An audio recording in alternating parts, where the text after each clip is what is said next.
Hello, everybody, and welcome back to the One Nation of Gamers 2016 Circuit Feature Tournament number 2. Once again, I'm TJ, and I am joined by Crip. Crip, Yes.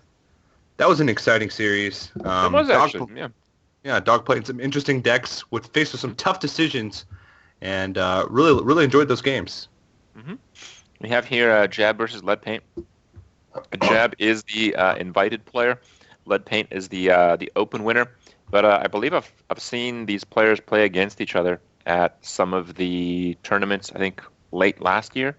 I think they're both in some ESL tournament. If I'm not mistaken. So I think they have played against each other. I think both these players have had a little bit of their play shown to the world. Maybe Jab a bit more than Leadpaint. Okay, a lot more than Leadpaint. Yeah. They are bringing pretty similar decks, though. Both the Druid, both with Warlock, both banned Warlock, both Paladin. And the main difference is Leadpaint has the Shaman and Jab has the Mage. I think Jab, for the longest time, has been a very consistent tempo or casino mage player, if I'm not mistaken. Yeah, definitely. And always been a Hunter player, too, but Hunter... The type of Hunter he likes to play is very mid-rangey, and mid-range Hunter just isn't quite as strong at the moment. So other than that, other than those two decks, Jab seems to just play what's strong. So I wouldn't be surprised if we see Secret Paladin or Druid. Leadpaint or Frank, the upstanding citizen. I don't know if you remember the story that I told. He just likes to play broke-back decks. He just likes to play decks that just go to the face, do a lot of damage. Druid, Secret Paladin, Aggro Shaman. He does like to play some Control Warrior every once in a while, though, but he definitely is a player that will always just play what he thinks is best. And that's usually, the Secret Paladin, the Zoo, the Aggro Shaman, and the Druid. A lot of standard decks, I guess. Looks like our first match is going to be just as standard as you mentioned it. Looks like it's going to be a Secret Paladin versus a Druid. Probably anyone who's played Hearthstone in the last couple of months is familiar with this matchup. Basically, you just got to get pretty lucky. There's a few very big swing cards that each of the players needs to do well in the match. The Druid needs that early ramp, where the Paladin falls behind on the board, and the Paladin needs that very powerful card or cards in the mid to late game. Mysterious Challenger, Dr. Boom, and maybe a Tyrion. And you also need to have a few things before it, but the whole rest of the deck is usually earlier game than that. So if you can pick up one of those big minions when you need them and you're not too far behind, you're usually going to win as the Paladin. If you get good ramp, you're usually going to win as the Druid. Yeah, and Jab has another key card there, the Big Game Hunter. It's great to have in the hand. If you can have an empty board when Mysterious Challenger is played, you can almost ensure that you're going to have a full board clear with Big Game Hunter on the Mysterious Challenger. So that's definitely not a good card to have in the opening hand, but a good card to have in general for this matchup, because it'll always most likely find a target. But Jab does have some good stuff. We'll see if he can... How about this Shade? I feel like Shade has fallen out. I think a lot of people who put in Living Roots have taken out Shade. People who put in Ancient of War, they take out Shade. People who put in a tech card, they take out Shade. Jab's got Shade. And VGH, which is more or less of a tech card still. Yeah, Mind Control Tech became popular for a while. That was also a Shade. And Double Avenge for Leadpaint is not a very strong first 6 cards. So he's definitely not going to be too happy about that, especially if he draws in a Mysterious Challenger. That's one less card that's going to pull from the deck. It's too bad he doesn't have a silence here. Well, he can still get one next turn. Plays Belcher here. He doesn't get very good trades.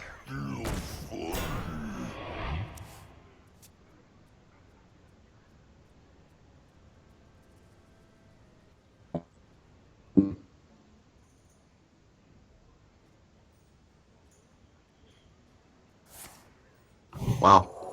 Same Kings already. So Kings on that. Yeah, I feel that's kind of a mistake, because if you buff that minion, a silence is so crushing here. Yeah. I mean, you'd stack the Keeper of Uldamon buff, a King's, and an Avenge on the same 1/1 minion. Yeah, but this is a really smart play from Jab, sequencing this correctly so that way he gets maximum value from Big Game Hunter, so it doesn't even need the silence. I guess that's the Big Game Hunter out of the way for Leadpaint to play the Dr. Boom later, but once you lose the board as Secret Paladin, it's really hard for you to catch back up. This Loatheb is very powerful, though. It stops the Innervate from curving out a turn 6 play. Jab has 2 7-drops, and he's unable to play either because of the Loatheb here.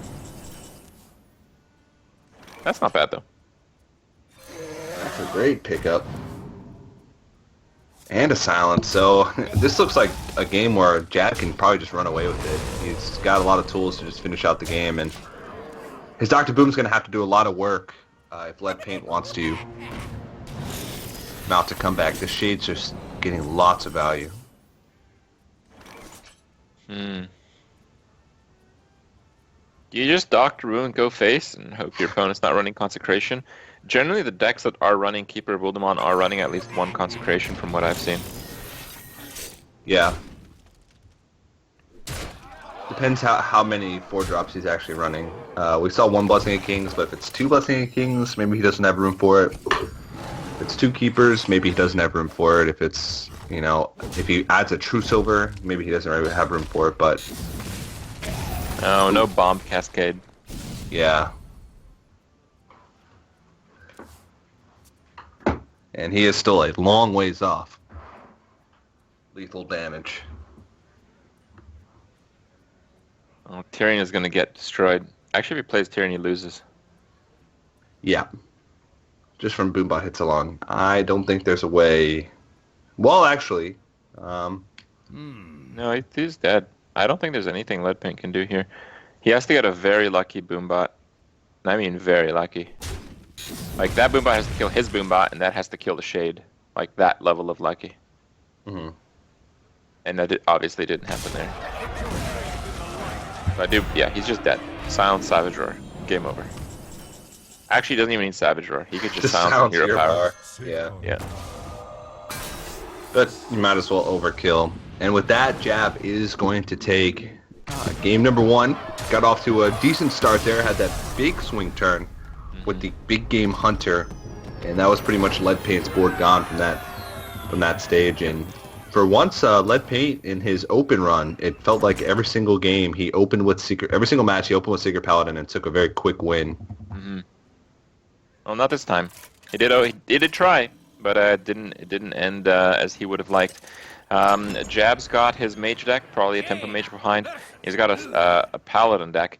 Now, Jab strikes me as a player who kind of plays what he likes rather than what everyone else thinks is best, and he does pretty well with that strategy. So, I am not that confident in pitting him on Secret Paladin, even though that has been by far the more popular variant of Paladin lately. Yeah, it could be a mid-range. I mean, we saw it earlier from Dog. It could be even a Murloc Paladin. It doesn't really fit the rest of his decks, since they are a little bit faster with Druid and Temple Mage, but it is a possibility. We've also seen Aggrodins, just like pure aggro, double Divine Favor, forget the secrets. Yeah, that's true. And the Flood Paladin, which doesn't run like the aggro tools like Blessing of Might, but still runs Divine Favors and just basically empties their hand. Divine Favors, empties their hand again, and plays like Sea Giants and stuff. I do want to mention this hand is pretty insane from Leadpaint, but that Flamewaker is a big problem. Oh yeah. Leaving a Flamewaker up is definitely dangerous, but this means he can't attack with it, so he's just going to have to, start blasting with spells. Who needs to attack with this hand? Yeah, that's insane. He's going to get 4 missiles from this Arcane Blast. Needs 3 to kill the shielded mini-bot. Oh, nope, just kidding. That was a redemption. I forgot there was the second secret there. There's a Noble Sacrifice up still. Well, that's still really good. Yeah. And Jab has eliminated Avenge as well, so that means it's Noble Sacrifice or Competitive Spirit, because he also eliminated Repentance by playing that Flamewaker at the beginning of the turn.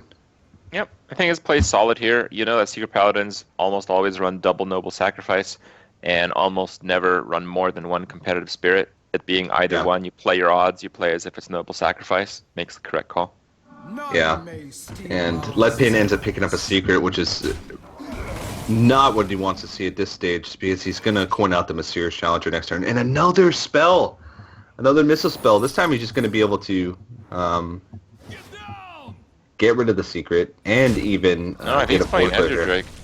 I thought he hovered over Ezra Drake. No, okay. Yeah, that would have been weird. Yeah. Especially going into turn 6. That's when you sort of need to make sure you have control of the board, it feels. Well, this is a good Mysterious Challenger. Is it not? I mean, the Noble Sack kind of ensures the death of the Flamewaker. Whoa, this seems a bit weird. Yeah. This gets heavily punished by arcane missiles. This gets annihilated by, like, just spells from a spell deck. Yeah. And Jab just instantly plays it. I mean, this is going to be 6 missiles thrown out. And he's not even worried about that Repentance because he's taken full control of this board, most likely, unless too many of these missiles go to the face. Ooh, that's actually not a good outcome. Oh, not at all. Actually works out very well for Leadpaint. Who am I? And a Tyrion. He's still going to be a turn away from that, but we'll see. I don't think he even has many secrets left in his deck. Oh, he still pulls 3. So he pulls Avenge, Noble Sacrifice, and Competitive Spirit. Yep. There goes boom. We're going to get some secret action triggering here. And that's pretty important because I don't think there's too many bad cards left in the deck here.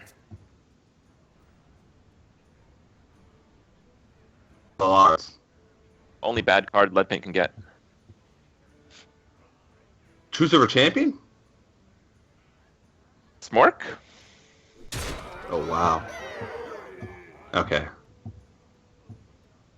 I was going to say, if he goes all face, it's a bold move, buddy.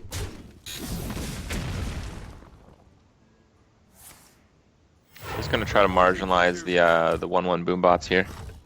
Yeah, which means that the Dr. Boom will go into the Noble Sacrifice. Unless Jab's able to pick up a Charger. Charger with these Fireball. unsealable portals. That'd be lethal. Actually, I think there's potential for lethal here still. Not with that. Nope. He would need 2 Chargers. A big Charger and a small Charger. Quartermaster. Oh, jeez. That's not what he wants. Absolutely not. So he's going to hope this Avenge. Well, I guess either way he's going to Frostbolt. No. Yeah, either way, Frostbolt's the 7/7, but he was really hoping the Avenge would land on the 7/7 as well. And it did not. So that is a pretty big deal. And I think you just got to drop the Northshire here. It's just another card that does stuff. Not very much stuff, but if it absorbs 4 damage, that's good enough. Yeah. Whoa! Alright, so he's going to take 3 more damage, I suppose. I mean, I guess if you don't Frostbolt the 4/3, it's going to hit you twice. He just got the other Mysterious Challenge. Yeah, too bad that didn't come last turn, but I still think Leadpaint's in a great spot. Probably... Ooh, this is actually tough. Do you kill the Northshire Cleric so it can't get rid of your Divine Shield, and he has to use mana to ping? Or do you just go face? Yeah, go face, dude. Yeah, but if he can't ping, then he can't... That's 2 extra mana that he can't use the next turn. Yeah, but if you go face, that's like 11 less health that he can use throughout the rest of the game. Oh no, I meant just with the Choose Over Champion. It's only 4 less health. Oh, okay. So, yeah. I thought you meant the double trade, and that's actually what he did. Oh, no. Yeah, I was just only talking about the Choose Over Champion. Mm-hmm. I guess he really wants to protect his Tyrion. He wants to get value out of the Truce Over. He wants to make sure that he uses both charges of Truce Over before it gets overridden with Ashbringer. Well, which is very valuable. You have a priority if you're right. I mean, it's kind of annoying, but if you're going all out face and your opponent is at like 9, The fact that you only have 3 charges on Ashbringer is really not that relevant. Yeah, especially since the game is probably going to end before you use all 3. All right, so I think only Avenge left. There was a secret that was popped, and I think it's just the second Avenge. Looks like Leadpaint just wants to control this game out. He probably feels like he's got all his heavy cards. He's removed all the bad cards out of his deck. So he can probably just make this happen. Control out the Tempo Mage. I kind of like it now, but it didn't look so good earlier. I suppose now that he knows exactly what like the hand is. Not exactly what the hand is, but he knows there's something from Unstable Portal, and then basically just stuff that he's picked up. So he can't die. He knows that. But this is just like lethal over 2 turns now, and with a Lotep blocking it out, there's just no way that Jab's going to be able to come back. Yeah. And it concede. All right. Well, Leadpaint does. He doesn't get the first point of the match with his Secret Paladin, but he gets the second one. Mm-hmm. I guess he's okay with that. Moving on, it's going to be Shaman and Druid from Leadpaint, and Mage and Paladin from Jab. We know that Jab is running his fairly traditional Mage deck, and with Leadpaint just playing the best decks out there, we can probably guess roughly 58 of the 60 cards left in his 2 decks. Yeah, probably. And both of Jab's decks that are remaining are probably, we don't know the Paladin yet, but are probably good against Druid. Mm-hmm. Tempo Mage is good against Druid. If it's anything but Murloc Paladin, it'll most likely be good against Druid, because mid-range is good, aggro's good, Flood is good, and Secret Paladin is usually good. So Leadpaint could have trouble finding a win, and it is Secret Paladin, so now we know. All right. Ooh, that hand. Double Secrets, Competitive Spirit, and Repentance are probably not what you want to see early on against a Aggro Shaman. Oh, this Aggro Shaman hand is also a little bit slow, but if the Aggro Shaman picks up a 1-drop on his first draw, it's going to be killer. I'm also not sure if he's mulliganed yet. If he hasn't mulliganed, you can probably improve this quite a great deal. Oh, yeah.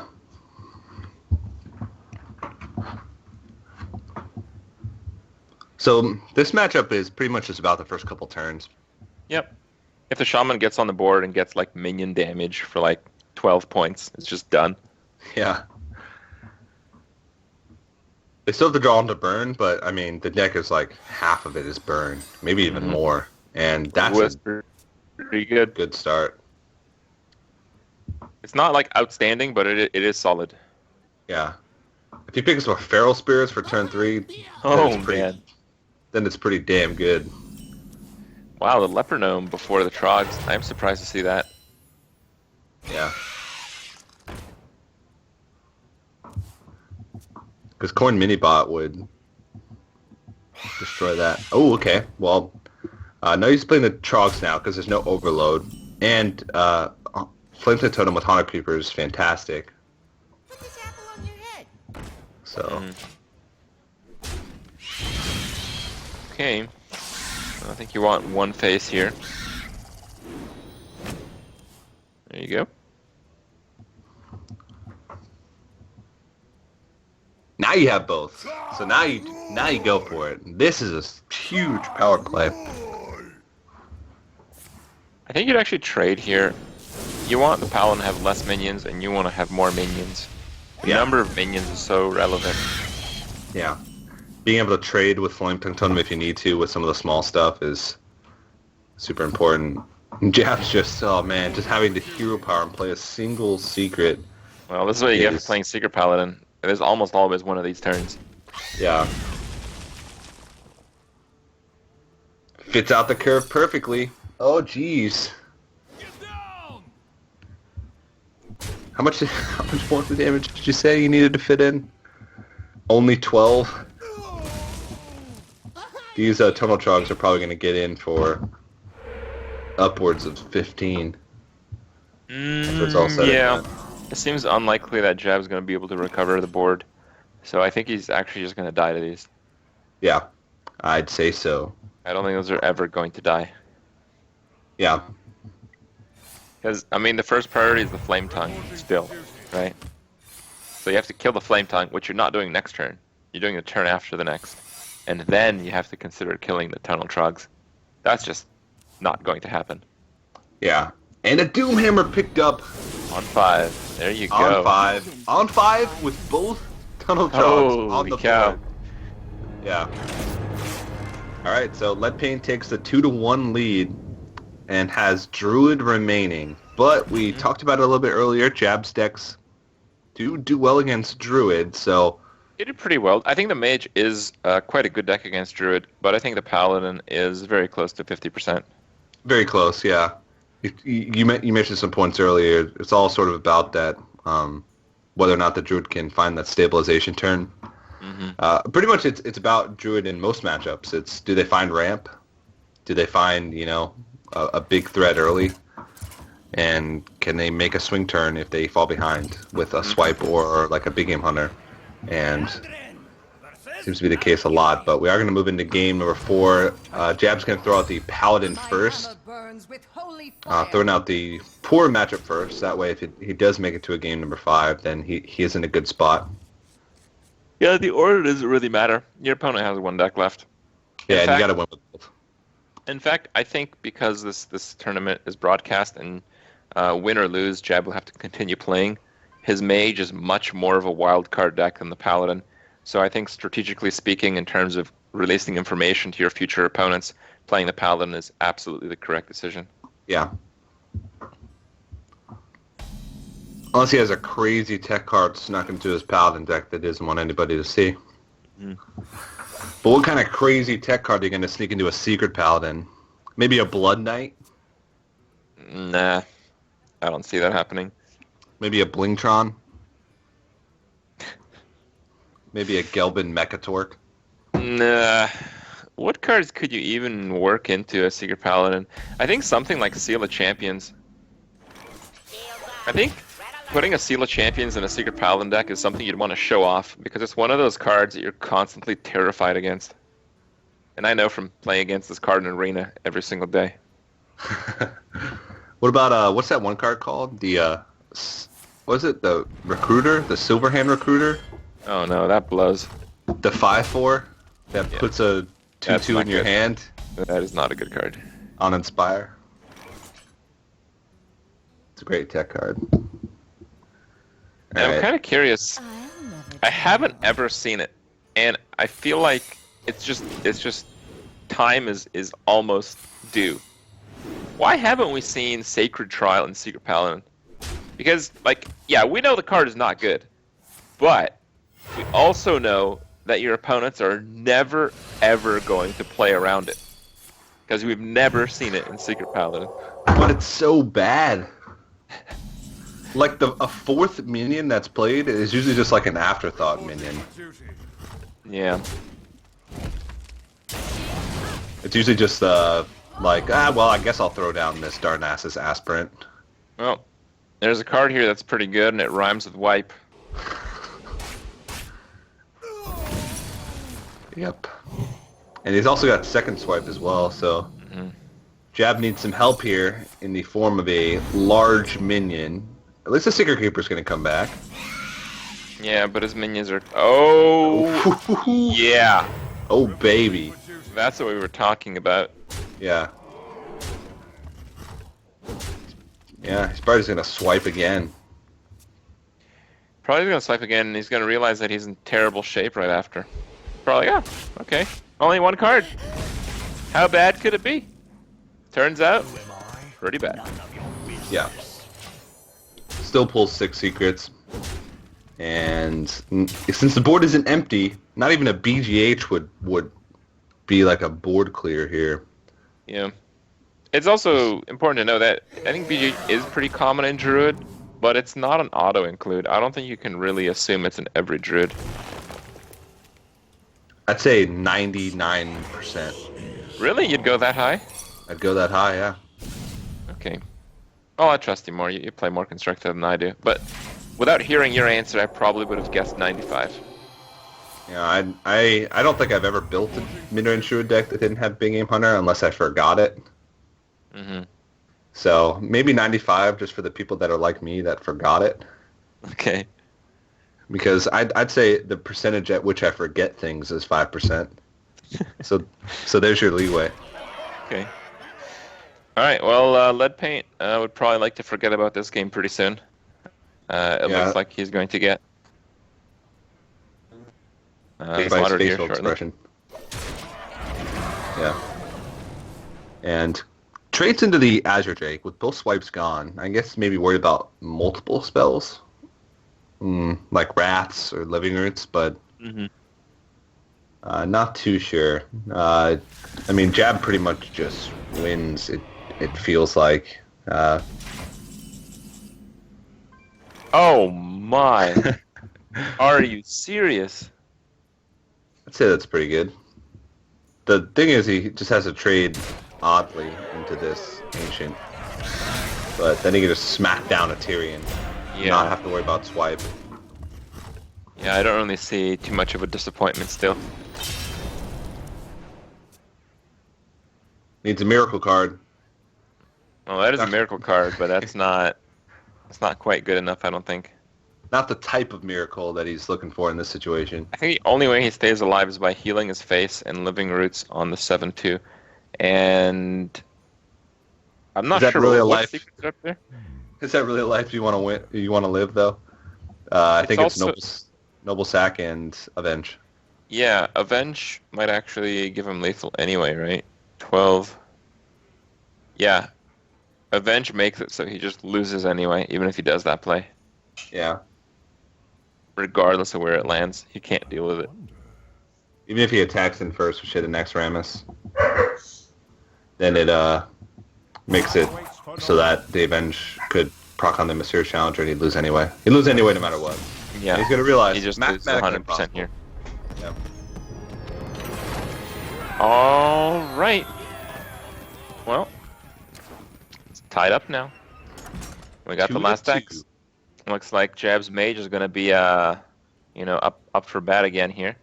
I have seen Jab do very well with this Mage deck in tournaments I haven't cast, but I think in every tournament I have cast, it's been the deck that's sunk him.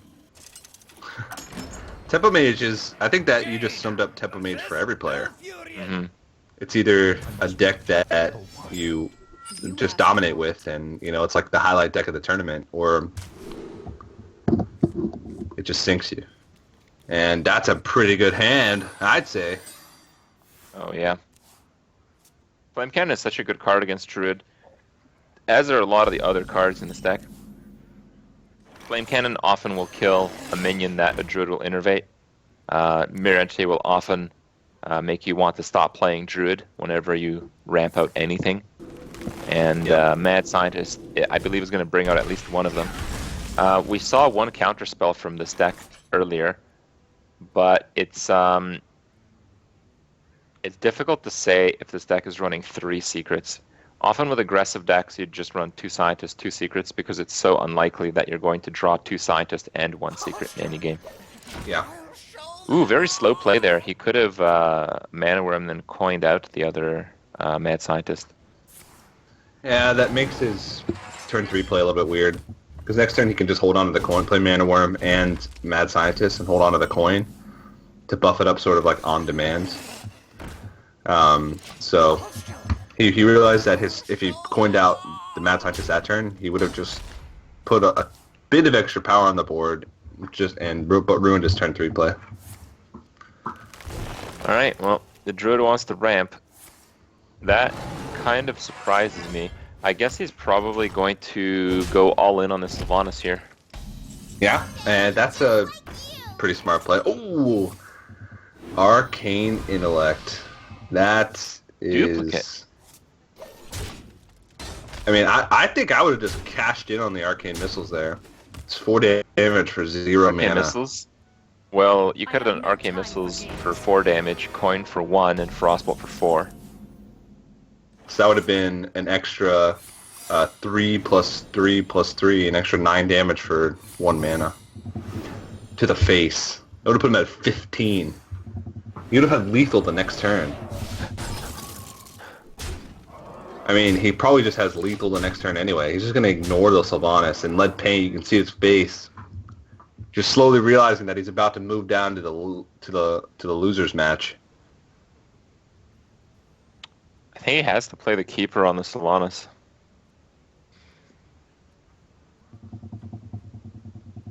He's dead no matter what.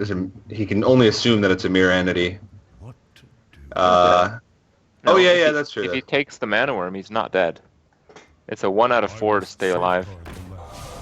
I guess this is more consistent. This takes off 4 damage guaranteed. What? Whereas if he kills the Sylvanas, he takes off. Oh, I see. Yeah, he takes off you're right. potentially 5, but most likely 2. And This is just so hard to come back 3. from.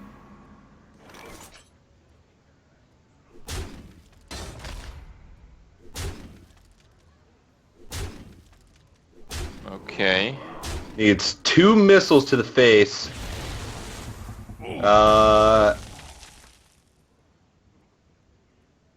Is this more likely? Well, all his minions have 2 health, so... I think he missiles first. I think you do missiles first.